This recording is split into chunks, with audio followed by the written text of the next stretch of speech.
Rediscover Jane Austen's most resilient heroine, Anne Elliot. In the quiet ache of Persuasion, we find a timeless truth that it's never too late for a second chance at love, and our most powerful stories are written in the courage to try again. The past isn't silent, it's buried. Welcome to Hidden Heroines of History. I'm your host, Gayvin Powers, a published author, award-winning screenwriter, and storyteller who brings women's history to life.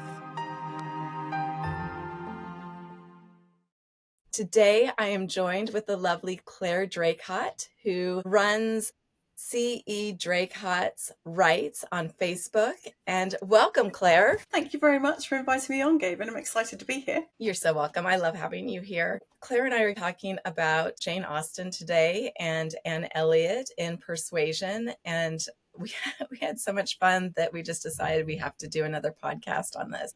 Before we go ahead and start with that, Clare, would you like to share why Jane Austen has inspired you? Gosh, it's just remarkable, I think, what she achieved given her circumstances. None of her situation when she was writing a sort of major works was really all that conducive to producing great works of fiction. And I've been to her house and seen her little table that she was writing at, and the corner of the drawing room that she was sitting in.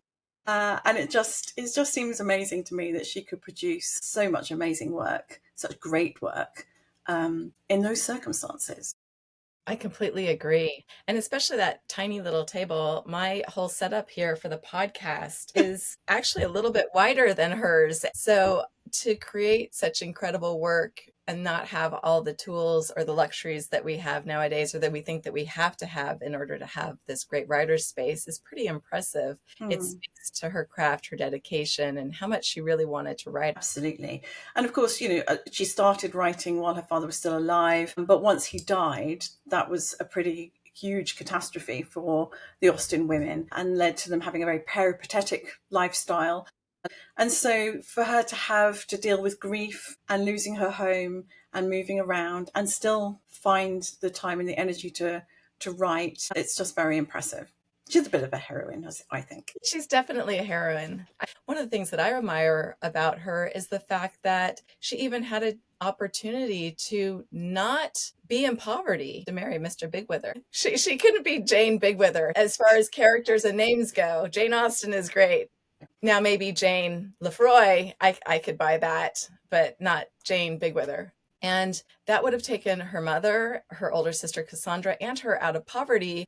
It would have solved this precarious, very stressful time in their lives. But to do it, she would have had to sacrifice who she was and what she fought for. And she had even fought to be able to write in her own voice and write the stories that she wanted, even with the Prince Regent wanting her to write this story about the Auguste Coburg family line. And she still declined it. And she declined the Prince Regent's librarian, who said, "What about a story about a reverend?" And she said she had to go her own way. What both of those stories show, she wasn't going to be less than true to herself. There's a distinct level of bravery there, because opinion and maintaining good opinion was crucial in her time. And she exploits that in Pride and Prejudice brilliantly, because of course Lydia throws away the good reputation of her entire family by eloping with Wickham and then not marrying him. The Bennet family reputation is just crumbling away, and Jane Austen really examines very, very closely just how devastating that loss of reputation is and loss of societal opinion is. And yet in her own life, she knew she was expected to marry. And when she got that reputation, it would have saved her sister and her mother as well. Absolutely. She couldn't go through with it. And she stopped it. That's brave. If King Charles came to me and said, "Claire, I'd like you to write such and such," I mean, it's never going to happen, thankfully. Were he to say, "Claire, I'd like you to write, about horse riding and hunting, of which I know nothing," I think that would make a really good novel. How would I say no? That is a huge request, and it is incredibly brave. And what she said was, and this is taken from one of her letters, She said, I could no more write a romance than an epic poem. I could not sit seriously down to write a serious romance under any other motive than to save my life. No, I must keep to my own style and go my own way. And the wild thing is that she was able to get away with it because other people that have declined royalty, I don't know if they actually did live. Like some of them lost their heads. Thankfully, they weren't losing their heads at that time. The guillotine was over at that time period. Yes. I think kings and queens had stopped chopping people's heads off long before then. But They did at the end of the 18th century, yes. So, but it's still a big deal to say no to right, somebody who's going to be king, in the for not too sure, distant future. right. She was willing to fight for her truth, which is, they wouldn't call it that back in that day, No. but she was willing to be an outsider in a world that insisted that you conform. And Mm. she was like, I'm going to be a writer. Probably why she said yes to marry Mr. Bigwither in the first place was out of Mm. duty. That's sacrifice.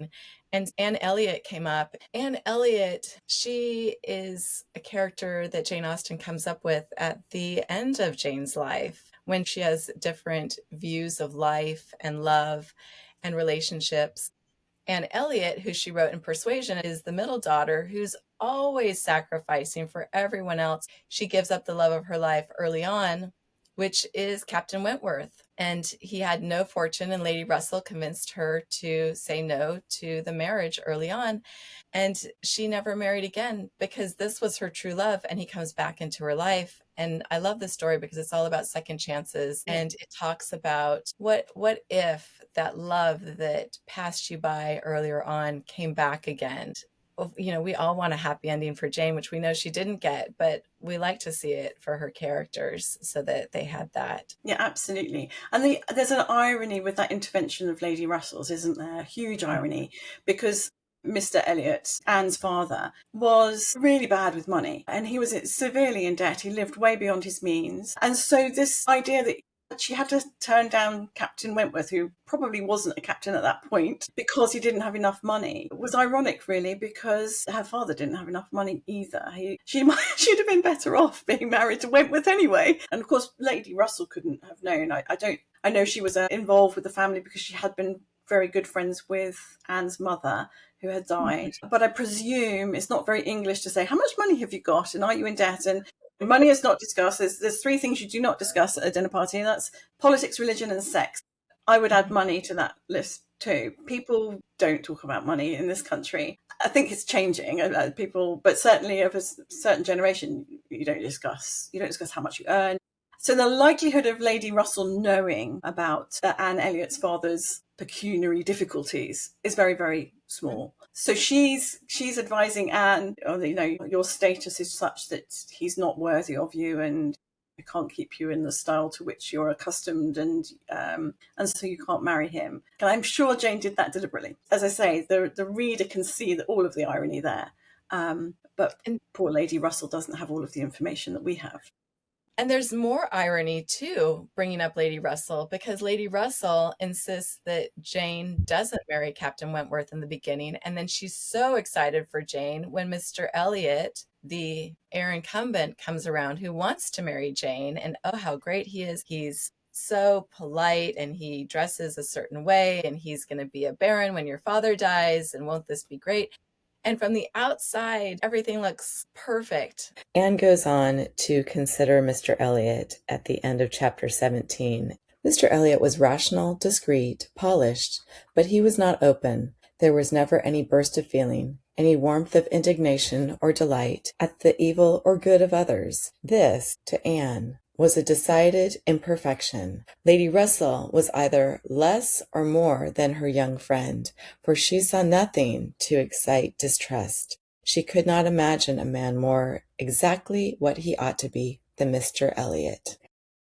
This is what Jane Austen is so good at. She's got such emotional intelligence, and she genuinely had, in my opinion, must have had authentic relationships based upon the people, not the status of who they were, because she's specifically calling out Mr. Elliot And she genuinely does not know him, doesn't feel herself around him, but she does around Wentworth. For Anne Elliot, the choice is clear because she genuinely loves Wentworth. She genuinely sees him, and she regrets having not married him. And Lady Russell, of course, is going for everything else that society is telling her to go for, which Yes.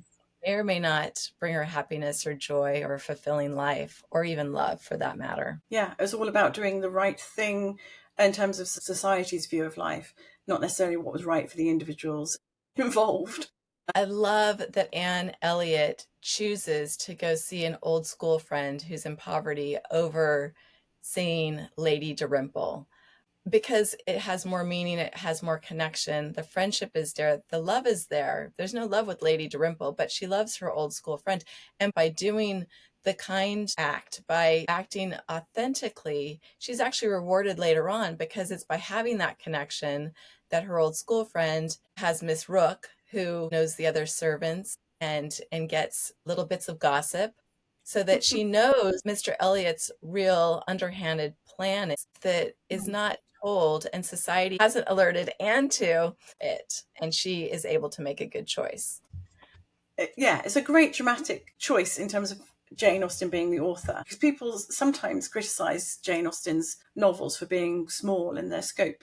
I don't agree with that, actually, but because they're sort of set in various drawing rooms around the country, people think that it's small and there's no room for drama. And the way she resolves Captain Wentworth finding out that Anne still feels the same is by him overhearing her talking in the drawing room. Mm-hmm. The conversation between Anne Elliot and Captain Harville takes place in chapter 23. Meanwhile, Captain Wentworth, who Anne still loves, is in the background listening while he writes. Anne Elliot and Captain Harville debate about men versus women. It revolves around constancy, specifically who loves the longest and hardest when all hope is gone. Captain Harville points to the physical hardships men endure at sea to provide for their families as proof of their devotion. Anne counters that, she argues, with one of the most famous defenses of female emotion in literature. She says that because women are confined to the domestic sphere and denied public careers, or quote-unquote hardships, they're forced to dwell on their feelings. Anne says, "We live at home, quiet, confined, and our feelings prey upon us. You are forced on exertion. You have always a profession, pursuits, business of some sort or other, to take you back into the world immediately. And continual occupation and change soon weakens impressions." Captain Harville, I could bring you 50 quotations in a moment on my side of the argument, and I do not think I ever opened a book in my life which had not something to say upon a woman's inconsistency. Songs and proverbs all talk of women's fickleness, but perhaps you will say that these are all written by men. Responds, yes, if you please. No reference to examples in books. Men have had every advantage of us in telling their own story. Education has been theirs in so much higher a degree. The pen has been in their hands. I will not allow books to prove anything. And there we have it. That is Jane Austen through Anne Elliot, proving who loves the longest when all hope is gone. And she's not saying it so that Captain Wentworth can hear. She's just expressing her true feelings. But it means that he knows that she's constant, that she still loves him, that she hasn't actually changed her feelings towards him at all. And it allows him to then go and make his declaration again. And ask her to marry him. She cannot, again, under the rules of that society, she can't directly say to him, my feelings haven't changed, because that would be tantamount to her proposing to him, which of course was a no-no. Right. So right. Jane Austen uses what some people might call this sort of limited setting very, very expertly, especially in Persuasion. She's got it down to a fine art by Persuasion. Absolutely. I really think part of why women in general enjoy Jane Austen so much is, as women, we're raised to look for the finite details, look for a look for a touch, look for an inflection in the voice. So a lot of times for a woman, we see things, they'll say it's our intuition, or you can't quite put a finger on it, but a lot of times it's It's micro movements, it's a micro saying, it's tiny details that we pick up because this is how we're trained in society to operate in the world. And so I think that when we see this in writing and we see it done well, we resonate with it because our minds are trying to figure out, well, what's going to happen next? Because we're seeing all the tiny details, and all the tiny details add up to something big. Whereas a lot of times in other, say, action stories or other books that aren't so focused on these arcs, for women's stories, they're missing a lot of those tiny details that really resonate with us and speak to us on a lot of different levels. Now, I'm not going to say everyone, because maybe not everyone does that, but in society in today's day and age, we're taught to operate in this way. Yeah. Yeah, it's interesting. I hadn't thought of it that way. I thought you were going to say women were drawn to it because of Darcy's wet shirt. Well, yeah, that too. Who wouldn't be drawn to it for that? Is there anything else you want to mention about Anne Elliot today and Persuasion? I can't wait now to reread it. Oh, you know what? I know it's so good. I can't wait to reread it too. And so again, I'm showing everyone my beautiful little, I was going to call it the Bible. It's your Jane Austen Bible. My Jane Austen Bible. We were talking before we started recording about how people feel unwanted. You'd mentioned about how you thought that Anne Elliot was unwanted, and you had mentioned her being beyond her expiration date, sort of feeling like useful. So I think the point I was making with Anne Elliot is that, as you said, she's the middle daughter.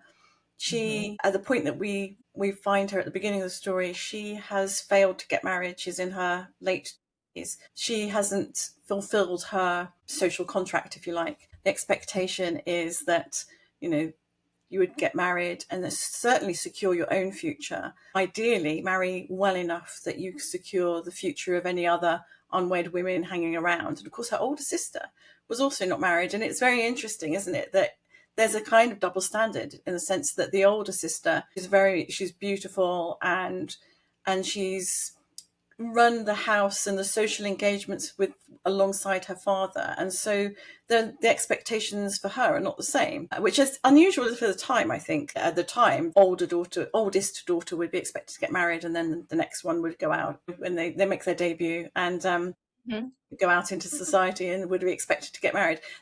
She did that.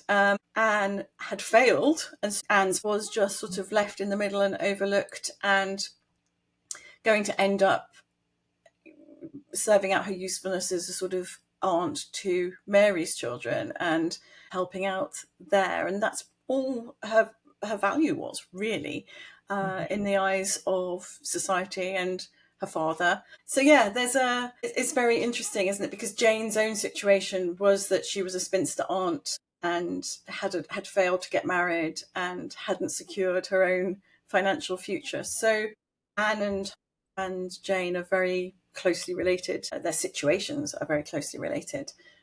So I agree with you. I was thinking about that as well, because usually the older sister gets married before the younger sister.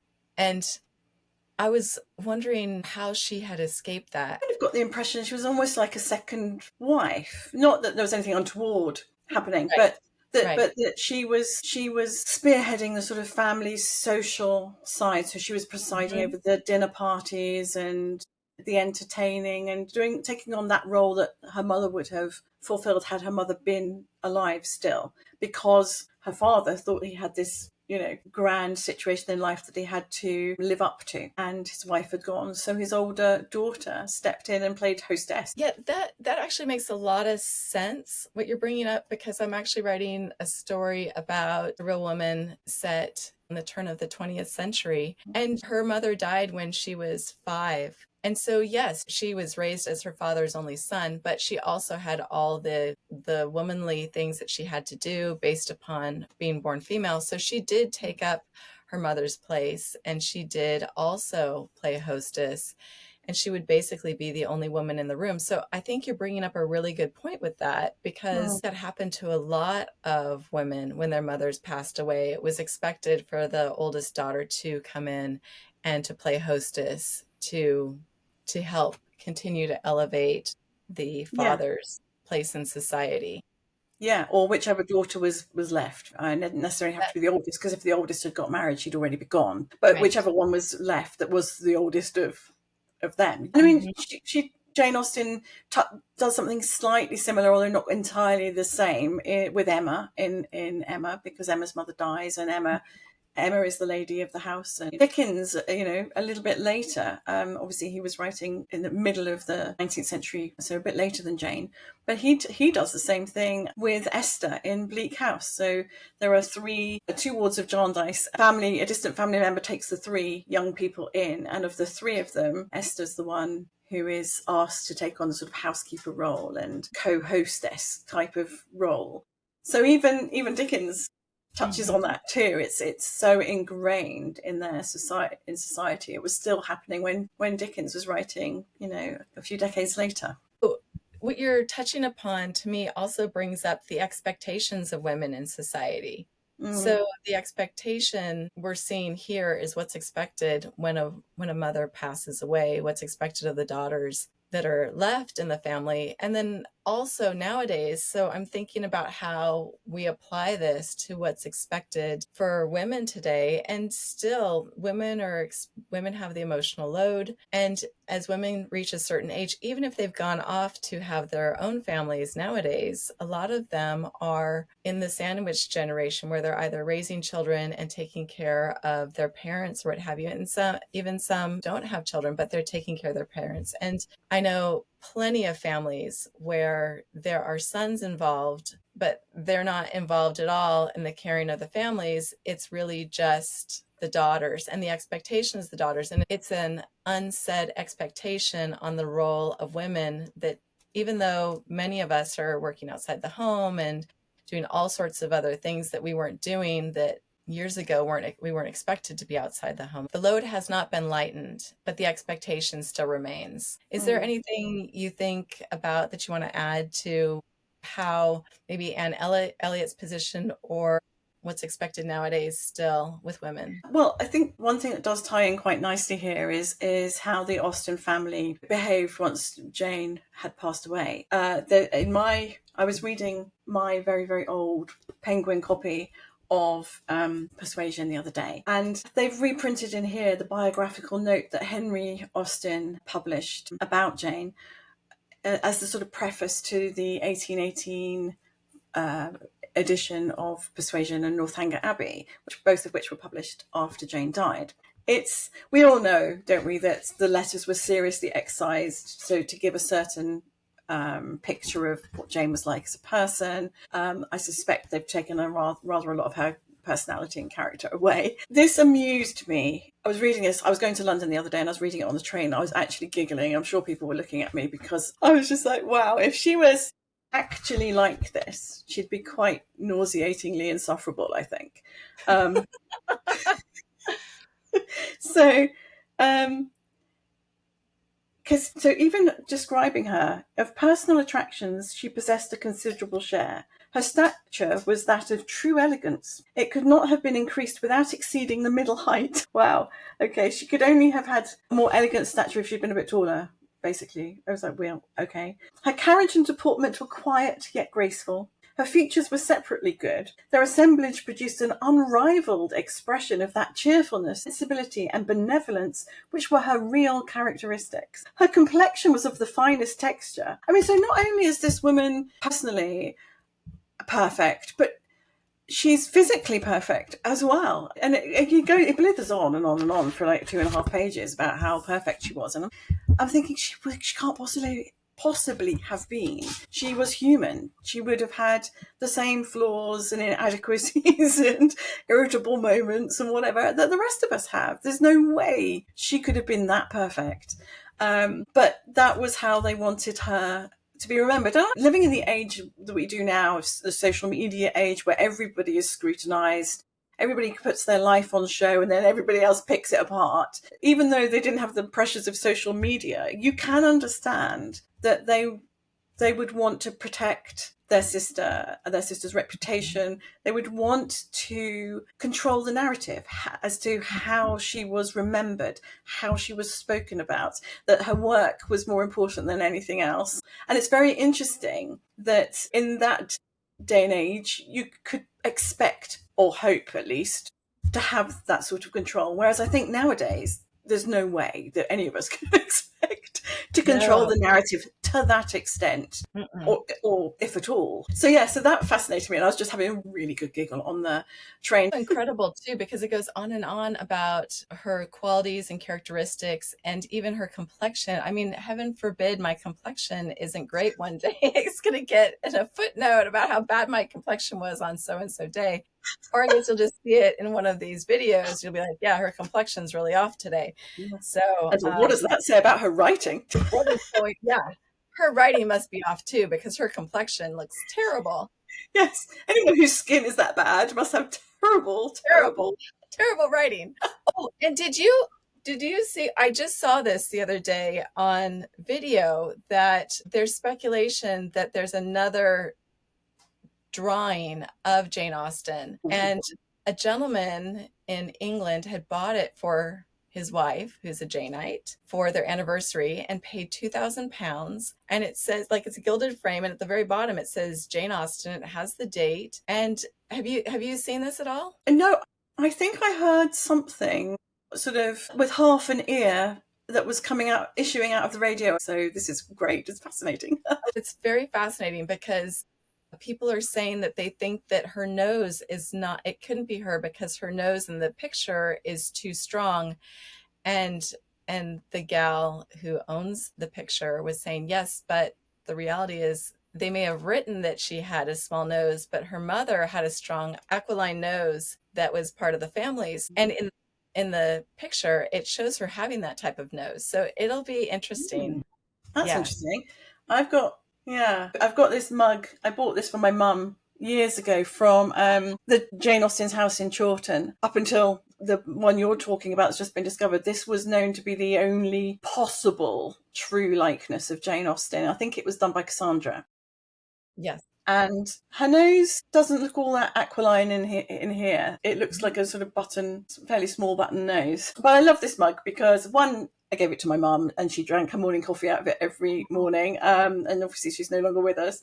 But it's got a wonderful portrait of Jane on the front. And then it's got a quote on the back. And I mean, the only quote it could possibly be, which of course is the one from the beginning of Pride and Prejudice. Just, if I could ever write an opening sentence that good, I'd be thrilled.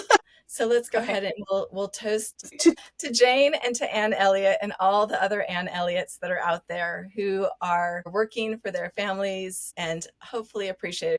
If you're not appreciated, we're sending you a little bit of love, and know that we appreciate you. Here's to both of you. Have a great day. To Jane and to Anne. To Jane and to Anne. I'm Gayvin Powers. We'll see you again. Have a great day. Bye.